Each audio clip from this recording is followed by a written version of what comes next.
This is Connections Cafe. It is a partnership between Greenville County's Food and Nutrition Services and the Special Education Department. We have brought students out here who are in our employability credential program that are not working towards the standard high school diploma, but they're working towards the state credential. And the state credential is a new program. Okay, good job. They are definitely working on rigorous academics to be able to be prepared to be employable. We made apple bread. We mixed all the ingredients together. We put it in an apple a bread pan. It was long.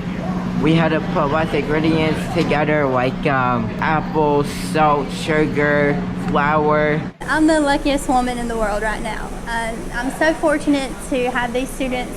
I call them my co-workers, student interns, because we get to work side by side every day. And I'm so proud of them. Our goal is here is to train them on things that we can utilize in the kitchen and all the food safety sanitation rules we follow in all of our kitchens, but also what they would need to know if they go out into the restaurant world and work outside of Roper Mountain. We have to make sure that they know how to take temperatures, how to clean and sanitize areas, so that when they're out of here, they can go right into the workforce. Do you get to go out to the garden sometimes? We really want people to know that while these students may not have a standard South Carolina diploma, they will come out of here with many skills that they are employable and they can contribute to our community and our society.